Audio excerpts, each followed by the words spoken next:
everyone, Argsy here. Welcome along to another video for Farming Simulator 25.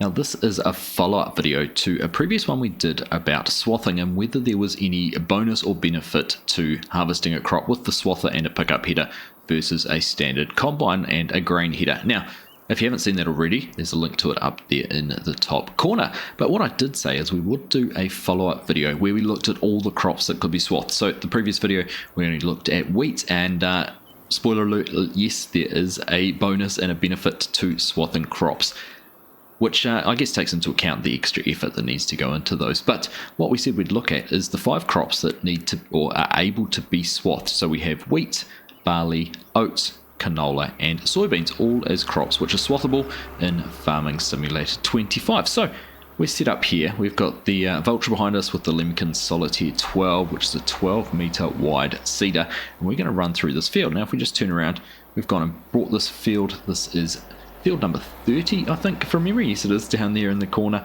It's 100% fertilized. It's owned by us. It does need lime, but for the purpose of this experiment, we don't actually need to really worry about whether we're maximizing our yields or not. All we want to do is to make sure that we have a consistent test bed. So what we're going to do, we're going to plant all 5 crops in here, 1 pass of each, 12 meters wide. That will then suit both our pickup header on the our swather header, which I think was 12.2 meters wide, and then we can run through with a combine which is also over 12 meters wide. So it'll be a single pass from one end to the other. From there we can measure both how much grain and how much straw we get on those straws that we can collect it from. So let's get into it. I'm going to jump up here into the planter and run through and get these crops planted. Alright, so first one we will just go through. We'll do wheat. We've already figured out what the bonus and benefit to wheat is, but for this we might as well go through and do it. So we're just going to get ourselves backed up here. You can see we've got our course. Now for some reason I have tested this field because before I started recording I wanted to make sure we were in the right spot, but there's a strip of grass here on the edge which is actually part of the field, and that's why our edge of the row is actually showing up off the edge. So jump in there, get that turned on, get it lowered down, and we're just going to run along here and get our first row planted. But there you go, we're actually direct drilling through that grass there, and the edge of the field is where the blue line is. So there we go, we're going to run down each pass. So we'll do them pretty much in order: wheat, barley, oats, canola and soybeans. We are going to have, because we've set our planting width here, or our steering assist width here, to 14 meters, we should end up with a little bit of a gap between each crop, which when it comes to harvest time will be kind of critical. But of course we will harvest them from the outside in, and that shouldn't cause any issues. So let's race through. We'll get this done, get this all in the ground, and then we'll be able to skip through the growth stages to get to 5 ready to harvest crops.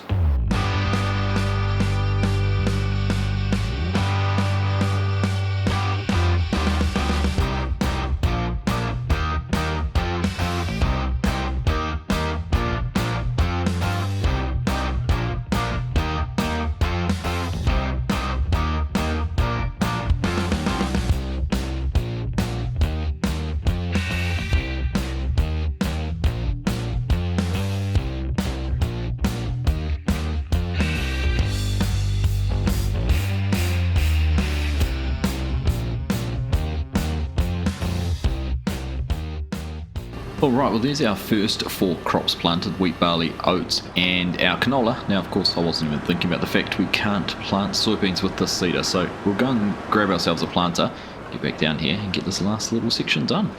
Alright, well we're back here with the Horsch Maestro planter. This is a 12 meter wide planter as well, so we're planting exactly the same width we were with the seeder. Our tractor's just a little bit underpowered for driving this. It should be going a little bit faster than 4 kilometers per hour, but we'll get to the end of the field, we'll get the crops planted. That's all we need to do, just this one pass. So we'll get that finished, and then we'll be skipping forward some time and seeing how this crop looks once it's all grown and ready to go. Alright, well there we go, that is the field all planted. Now if we just jump into the map, you'll see we should have 5 very distinct stripes of crop. And there we go, wheat, barley, oats, canola and our soybeans down there at the bottom. So all going to plan, we should be able to run through and harvest those independently. Now it doesn't matter, like I said before, it doesn't matter that the wheat and the soybeans are different length, because we're not comparing those as crops. What we are comparing is 2 different passes with 2 different pieces of equipment across the length of the field to see what yields we get. So let's skip forward some time. We'll let these crops come up, germinate, and get to maturity, and then we'll be back over here with some harvesters, some swathers, and just to see what the result ends up being.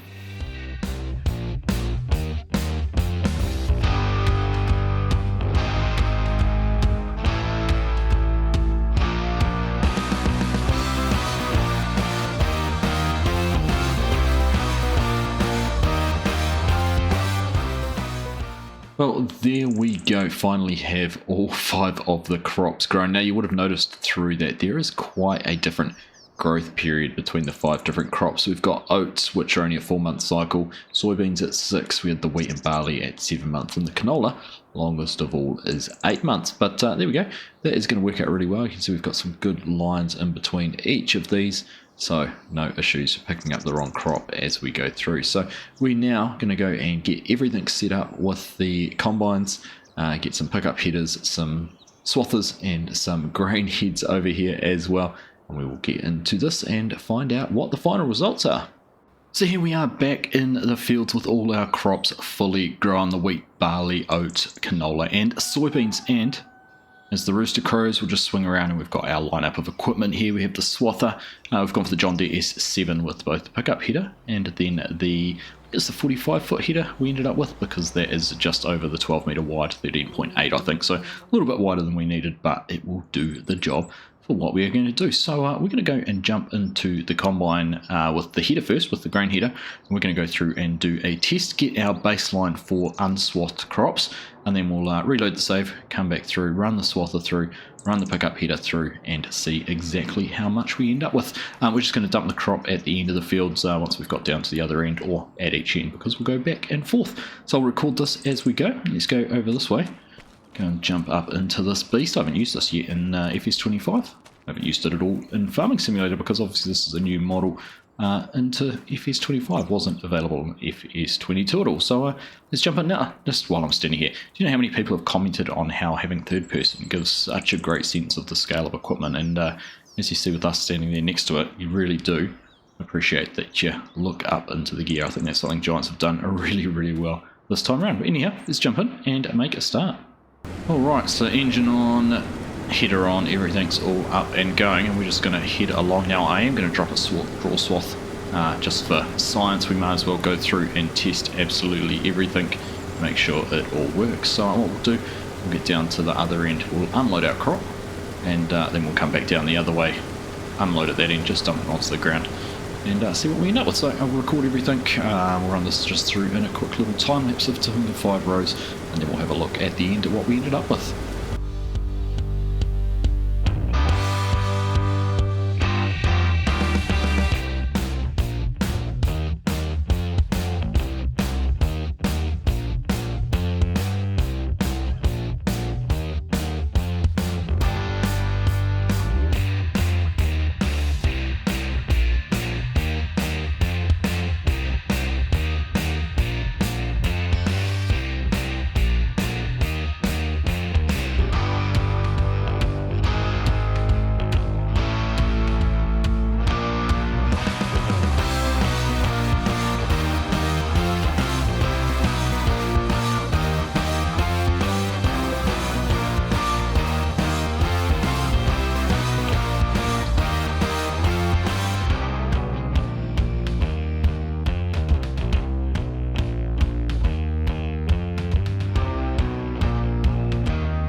So first test complete, all of the crops harvested with the combine, and we went and grabbed the pickup trailer and got the straw swath picked up as well. So we've now got some figures to start off with as our base scale. I'm not going to go into those right now, we'll just summarise them at the end. I think it'll get pretty confusing if we started rattling off 5 different quantities of crop and 3 different quantities of straw. So we're just going to leave it at that. We're going to reload the save, get these crops back on the ground and run through them with the swather, and then run the pickup header and see exactly what the difference is that we get. So we've got everything loaded back in. It's time to jump here into the swather and run through and get all 5 of these crops harvested with the swather. See how we go. Actually, I was noticing the first time I was harvesting this, the width almost felt more than 12 meters wide. Now this is meant to be a 12 meter wide header, and we're meant to be running with a 12 meter wide planter, and that's what I was worried about. We're not quite going to pick it up in one pass, are we? Oh, we can. I just have to be incredibly precise with my positioning, so we'll come back and get that little bit down there just to make sure we're completing a fair and accurate test. But you know the deal. We'll jump into another bit more of a time lapse. We'll get this all finished off, and then we'll be able to go through, crunch the numbers, and see what we end up with.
Well, there we go. That is everything done. We've been through and harvested the field with the combine. We've reset it and come through and harvested with the swather.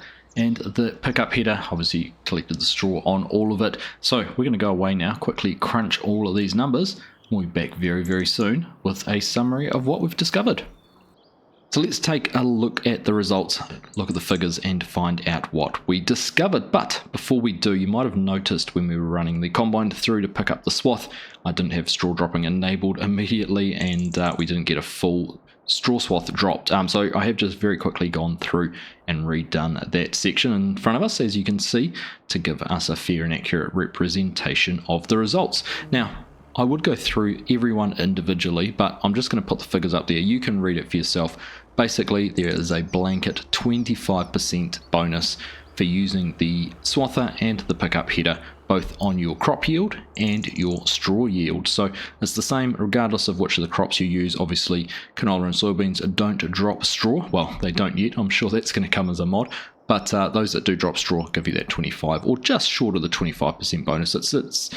It's near enough for me to say it is a 25% bonus. So there we go. We've figured that out. All the crops, all the same bonus for using the swather, for using the MacDon pack, and using the pickup header. A little bit extra to make the extra work worth your effort. So there we go. Nothing more to say on that, except for Now we know the facts. So I hope you found that useful, I hope you found that informative. As always, thank you all very much for watching, and I'll catch you in the next one.